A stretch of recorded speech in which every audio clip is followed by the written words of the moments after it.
બચાવ! ભાગો ભાગો, બ્લુ ડ્રેગન આવી ગયો, બચાવ! ભાગવાનો કોઈ જ ફાયદો નથી કાયરો. એક સાંજે જંગલના બધા જાનવરો ખેલકૂદ અને ખૂબ જ મસ્તી કરતા હતા. શેરખાન પણ ત્યાં જ બેઠો હતો. એ જ વખતે મિંકુ રીંછ ડરેલી હાલતમાં ભાગતા ભાગતા ત્યાં આવ્યો. શેરખાન, જંગલ ઉપર ખૂબ જ મુસીબત આવી પડી છે. ત્યાં જ મોન્ટુ વાંદરો સામે આવ્યો.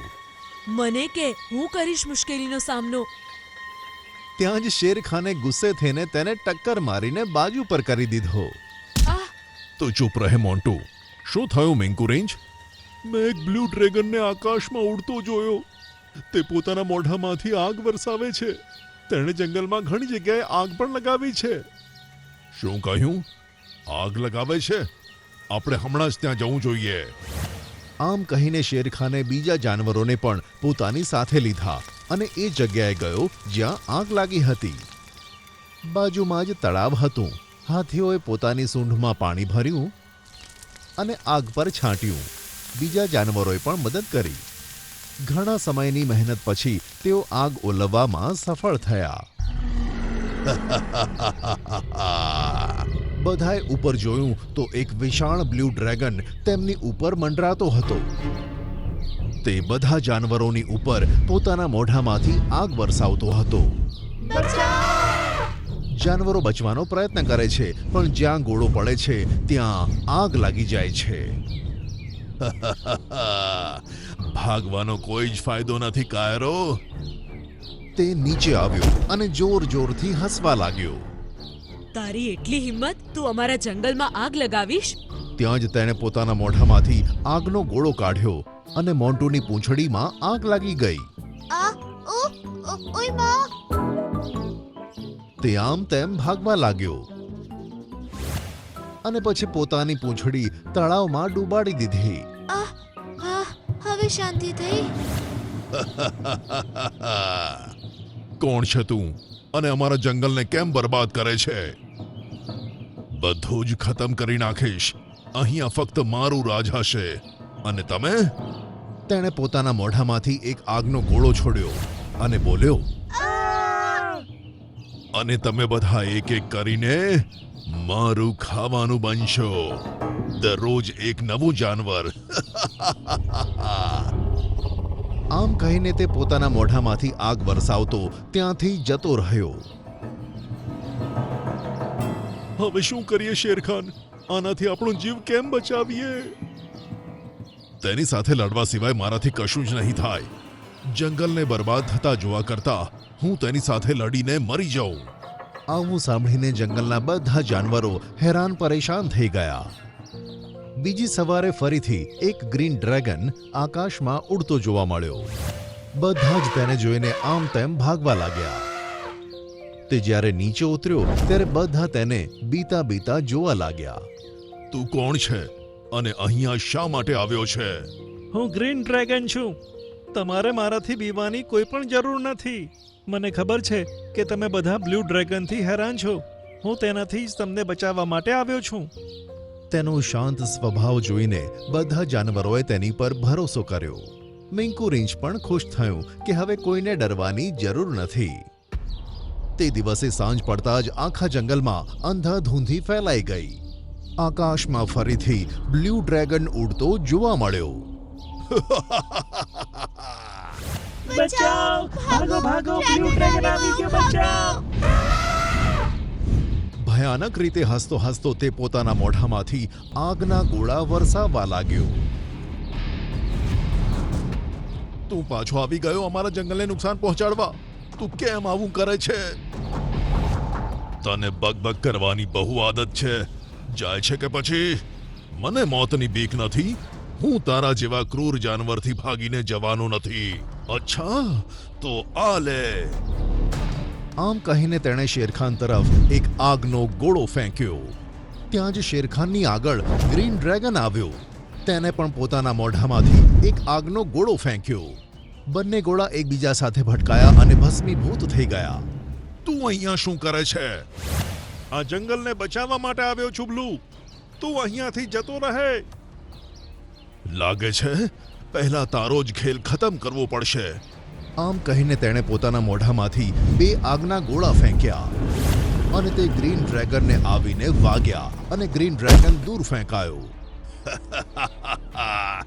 હજુ પણ સમય છે, જતો રહે અહીંયાથી. હું હાર માનવાનો નથી. અને ગ્રીન ડ્રેગને પોતાના મોઢામાંથી હવે 3 આગના ગોળા છોડ્યા અને તે બ્લુ ડ્રેગનને ખૂબ જ જોરથી વાગ્યા. ગ્રીન ડ્રેગને એક ઝાડ ઉખાડ્યું અને તેને આગ લગાવી દીધી અને તેને બ્લુ ડ્રેગન તરફ ફેંક્યું.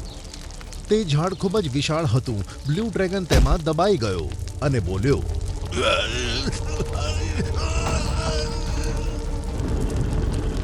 ઘણી મહેનત પછી તે ઝાડમાંથી બહાર આવ્યો, પણ અત્યાર સુધી તે દાઝી ગયો હતો અને લડી શકે તેમ ન હતો.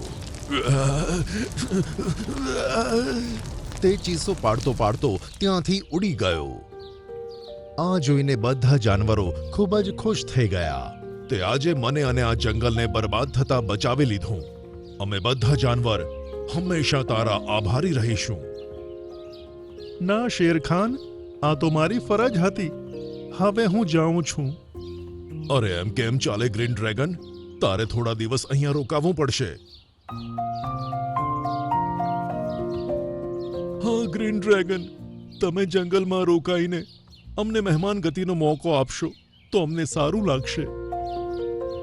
તમે બધા આટલું પ્રેમથી કહો છો તો ઠીક છે. હું અહીં થોડા દિવસ રોકાઉં છું. બની શકે કે પેલો બ્લુ ડ્રેગન પાછો આવે તો હું તેને જોઈ લઈશ. ગ્રીન ડ્રેગન જંગલમાં જ રોકાઈ ગયો અને બધા જાનવરો સાથે ભળી ગયો. તે પોતાનો વધારે સમય મિંકુ રીંછની સાથે જ વિતાવતો હતો. મિંકુ રીંછ, મારે તને એક વાત કહેવી હતી. તું જો ઈચ્છે તો એક શક્તિ પ્રાપ્ત કરીને હંમેશા જંગલની રક્ષા કરી શકે છે. એ કેવી રીતે ગ્રીન ડ્રેગન? તમારા આ જંગલમાં એક ગુપ્ત સુરંગ છે કે જેમાં જાદુઈ ચિરાગ રાખેલો છે. જો તે ચિરાગ તને મળી ગયો ને તો તું તારી અને આ જંગલની બધી મુશ્કેલીઓ દૂર કરી શકે છે. જો એવું હોય તો તમે આજ સુધી આ ચિરાગને કેમ ના લીધો? તે ચિરાગને કોઈ ડ્રેગન નથી નીકાળી શકતો, તેથી હું તને કહી રહ્યો છું. અરે વાહ, જાદુઈ ચિરાગ! હું એ ચિરાગ મેળવીને સૌથી તાકાતવર બની જઈશ. સારું ગ્રીન ડ્રેગન, જો એવો કોઈ ચિરાગ હોય ને તો સુરંગમાંથી હું તેને નીકાળીને આખા જંગલની રક્ષા કરીશ. ખૂબ સરસ. આજે સાંજે હું તને મારી સાથે ત્યાં લઈ જઈશ. તેની સાથે વાત કરીને ગ્રીન ડ્રેગન પહાડી તરફ ઉડી ગયો. ત્યાં બ્લુ ડ્રેગન તેની રાહ જોતો હતો. આ બંને ખરેખર તો એકબીજાના ભાઈ છે. બંને મળીને આ બધું નાટક કર્યું હતું જેથી ગ્રીન ડ્રેગન પર બધા ભરોસો કરી શકે. આપણો પ્લાન સફળ થઈ રહ્યો છે ભાઈ. બધા જાનવરોને મારી ઉપર આંધળો ભરોસો છે. આજે સાંજે હું મિંકુ રીંછની મદદથી તે જાદુઈ ચિરાગ મેળવી લઈશ. જાદુઈ ચિરાગ મેળવવા માટે જ આપણે આ બધું નાટક કર્યું હતું. જો કે આ બંને ડ્રેગન કયા જાદુઈ ચિરાગ વિશે વાત કરે છે? શું તેમને જાદુઈ ચિરાગ મળી શકશે? જાદુઈ ચિરાગ મેળવ્યા પછી તેઓ મિંકુ રીંછ સાથે શું કરશે? આ બધા સવાલના જવાબ તમને મળશે આ વાર્તાના આગળના ભાગમાં. જલ્દી જ. હા, પણ મારી બધી મહેનત બેકાર ગઈ. આવતીકાલે જ્યારે મિંકુ સસલું આવશે ત્યારે હું તેના પરિવારને શું જવાબ આપીશ? ડ્રીમલેન્ડ જંગલમાં સવાર પડતા જ બધા જાનવરો ફરવા માટે નીકળી પડતા. ફક્ત એક સારસ જ હતું જે પોતાની તૂટેલી પાંખોને કારણે ક્યાંય નીકળી શકતો ન હતું. એક દિવસ જ્યારે બધા જાનવર ભેગા થઈને મિંકુ સસલાના ઘરે પહોંચ્યા ત્યારે તે પોતાના ઘરની બહાર સફાઈ કરતો દેખાયો. અરે મિંકુ, તું સફાઈ કેમ કરી રહ્યો છે? આજે ફરવા નથી આવું? ના રામુ, હું ક્યાંય ફરવા નથી જવાનો. કેટલાક દિવસ પહેલા હું અહીંયા આવ્યો હતો અને મારા પરિવારને જ હું ભૂલી ગયો. પણ હવે હું તેમને લેવા જઈ રહ્યો છું. હવે બધા અહીંયા જ રહેશે. તેથી હું ઈચ્છું છું કે તેમના આવતા પહેલા જ હું ખાવા પીવાને સફાઈની વ્યવસ્થા કરું. તો તું જમીનની સફાઈ તેમના માટે કરે છે? હા, હું જમીનની સફાઈ કરીને અહીંયા ગાજરોની ખેતી કરીશ, જેથી મારા પરિવારને ખાવા માટે કોઈ જ કમી નહીં રહે. આ તો ખૂબ સારી વાત છે. અત્યારે તમે જાઓ, હું થોડા દિવસ પછી ફરવા આવીશ. હા, પણ તારો સાથ આપવા માટે કોઈ તો અહીંયા હોવું જોઈએ ને. અને પછી રામુ હાથીએ સારસને કહ્યું કે સરસ, તું અહીંયા મિંકુ સાથે વાતો કરતો રહેજે, જેથી તેનું મન લાગી રહે. અમે બધા જઈએ. કહીને તે બધા જતા રહ્યા. હવે મિંકુ સસલાએ સારસ સાથે વાતો કરતા કરતા ગાજરની ખેતી કરવાનું શરૂ કર્યું. વાતોથી તે બંને જણા જરા પણ બોર ના થયા. પહેલા સફાઈ કરી, પછી પાક વાવ્યો. આમ પાક વાવતા વાવતા સાંજ પડી. સારસભાઈ, મેં તો વાવણી કરી નાખી, પણ મારે આજે સાંજે નીકળવું પડશે. મને ખબર નથી પડી રહી કે મારા પાછા આવતા સુધી મારા વાવેલા પાકની દેખભાળ કોણ કરશે. મારી પાસે કોઈ કામ નથી મિંકુ, તેની દેખભાળ હું રાખીશ. તું જરાય ચિંતા કર્યા વગર તારા પરિવારને લઈ આવ. તમારો ખૂબ ખૂબ આભાર સારસભાઈ. આમ કહીને મિંકુ સસલું ત્યાંથી નીકળી પડ્યું. સારસ હજુ બેઠો બેઠો જમીનની રખેવાળી કરતો જ હતો, ત્યાં તો અચાનક જમીનમાં ધ્રુજારી થવા લાગી. તેણે જોયું કે સામેથી બે મોટા ગજરાજ દોડતા આવે છે. ઊભા રહો, તમે આ જમીનની બાજુ ના જાઓ. તેમણે સારસની વાત પર ધ્યાન ન આપ્યું અને તે ખેતીની જમીન પર આવીને ઝઘડવા લાગ્યા. આલે, તું લે. બંને લડતા ઝઘડતા આગળ તરફ નીકળી ગયા. સારસે જોયું કે જેટલા બીજ વાવ્યા હતા તે બધા જમીનની ઉપર આવી ગયા. પાક ઉગ્યા પહેલા જ બરબાદ થઈ ગયો. અરે, આ તો બહુ ખરાબ થયું. બિચારો મિંકુ આટલી મહેનત કર્યા પછી મારા ભરોસે પાકને છોડીને ગયો હતો. તે પાછો આવશે તો હું તેને શું જવાબ આપીશ? સારસે જોયું કે એક ચકલી ઝાડ ઉપર બેઠી બેઠી તેને જ જોયા કરતી હતી. બાકીના જાનવરો પણ પાછા આવી ગયા. તેમણે પણ બરબાદ થઈ ગયેલું ખેતર જોયું. સારસે તેમને બધું કહી બતાવ્યું. આ તો ગજરાજોએ સારું નથી કર્યું. સારસ, જો અમે હોત ને તો તેમને સારી સજા આપત. સજા આપવાથી કશું નહીં થાય. ખેતરની જવાબદારી મારી છે. હું ફરીથી બીજ વાવીશ. તેનું આ સાહસ જોઈને બધા જાનવરો હેરાન થઈ ગયા. પછીની સવારે સારસ સૌથી પહેલા મિંકુના દર પાસે ગયો. ત્યાં તેણે જોયું કે બીજ સારી માત્રામાં પડેલા છે. સૌથી પહેલા તો તેણે ખેતરની સફાઈ કરી, પછી પોતાની ચાંચ અને તૂટેલી પાંખ વડે ખેતરમાં બીજ વાવવા લાગ્યો. બધા જાનવરો પોતાના કામમાં લાગ્યા રહેતા અને સારસે 2 દિવસ સુધી બીજ વાવવાનું કામ કર્યું. તેણે બધા બીજ વાવી દીધા. હવે તેણે શાંતિનો શ્વાસ લીધો અને ત્યાં જ આરામ કરવા બેસી ગયો. થોડા દિવસ પછી જ્યારે મિંકુ આવશે ત્યારે આ બગીચો ગાજરથી ભરાઈ ગયો હશે. ઘણા દિવસો વીતી ગયા અને પાક પણ ઉગવા લાગ્યો. પણ સાંજ પડતા જ જમીનમાં ફરીથી ધ્રુજારી થવા લાગી. અરે બાપરે, ક્યાંક આ લોકો ફરીથી પાક ના બગાડે. તે પાકની આગળ ઊભો થયો, પણ ગજરાજ ફરીથી દોડતા આવ્યા અને ત્યાં આવીને ઝઘડવા લાગ્યા. આજે હું તને નહીં છોડું. આજે તો તું મારા હાથોથી નહીં બચી શકે. થોડી જ વારમાં ઉગેલા પાકનો નાશ કરીને તેઓ નીકળી ગયા. સારસ બિચારો ત્યાં જ બેસીને રડવા લાગ્યો. ફરીથી તેની પાસે જાનવરોની ભીડ ભેગી થઈ. હવે તો હદ થઈ ગઈ. આપણે આ બંનેને નહીં છોડીએ. તેમણે જંગલના રાજા શેરુને બોલાવીને બધી વાત જણાવી. હું તે બંનેને હમણાં જ સજા સંભળાવું છું. શેરુ તેમની ગુફા પાસે પહોંચ્યો અને પછી બંને જણાને 10 દિવસ માટે જંગલમાંથી કાઢી મૂક્યા. પણ સારસની મુશ્કેલી દૂર નહોતી થઈ. સવારે મિંકુ આવવાનો હતો. તે એ જ વિચારતો હતો કે તે મિંકુને શું જવાબ આપશે.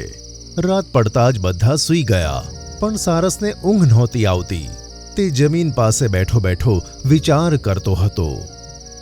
ત્યાં જ તેણે જોયું કે જે ચકલી આટલા દિવસોથી ઝાડ પર બેઠી બેઠી તેને જોઈ રહી હતી તે નીચે આવી અને બોલી કે, પ્યારી ચકલી, કેમ છે તું? હું ઠીક છું સારસ, તું કેમ છે? અરે, તું બોલી શકે છે તો આટલા દિવસોથી મારી સાથે વાત કેમ ના કરી? હું આ જંગલથી નથી સારસ, હું જાદુઈ પહાડથી છું. ઘણા દિવસોથી મારી તારા ઉપર નજર હતી. તારી મહેનત, તારું હૃદય અને તારી દયાળુતાને જોઈ રહી હતી.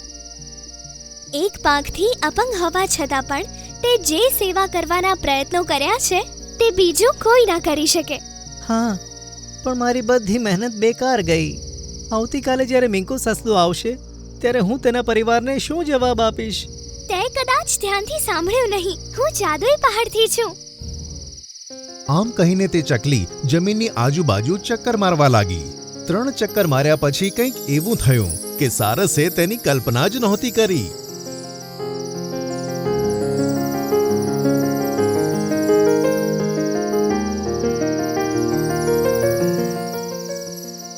જમીન આપમેળે સાફ થઈ ગઈ અને પહેલા કરતા પણ વધારે ગાજર તેમાં ઉગી નીકળ્યા. અરે, આ તો પાક તૈયાર થઈ ગયો. તારો ખૂબ ખૂબ આભાર પ્યારી ચકલી. અત્યારથી આભાર નહીં, હજુ એક કામ બાકી છે. કેવું કામ? અને પછી ચકલીએ સારસની આજુબાજુ પણ 3 ચક્કર લગાવ્યા. અને પછી આકાશમાં ઉડી ગઈ. આ કયા કામ વિશે વાત કરતી હતી? સારસે ધ્યાન આપ્યું તો તેની પાંખ સાજી થઈ ગઈ હતી. તેણે પાંખો હલાવી તો તે આકાશમાં ઉડવા લાગ્યો. અરે વાહ, હું પણ ઉડી શકું છું. તેની ખુશીનો પાર ન રહ્યો. પછીની સવારે જ્યારે મિંકુ સસલું પોતાના પરિવાર સાથે ત્યાં પહોંચ્યું તો તેની સાથે સાથે બીજા જાનવરો પણ ત્યાં પહોંચી ગયા. પણ જ્યારે બધાએ જોયું કે જમીન એકદમ હરીભરી છે અને સારસ પણ હવે એકદમ ઠીક છે તો બધા હેરાન થઈ ગયા. પછી સારસે તેમને બધું કહી દીધું અને બધા જાનવર ખુશ થઈ ગયા. મારા ભાઈ સારસ, તે મારા પરિવાર માટે જેટલી તકલીફો સહન કરી તેનો ઉપકાર હું ક્યારેય નહીં ભૂલું. એ તો મારી ફરજ હતી ભાઈ. તારી આ જમીનને લીધે જ મારી પાંખ સરખી થઈ છે. હવે હું ઉડી શકું છું. કહીને તેણે પોતાની બંને પાંખો ફફડાવી.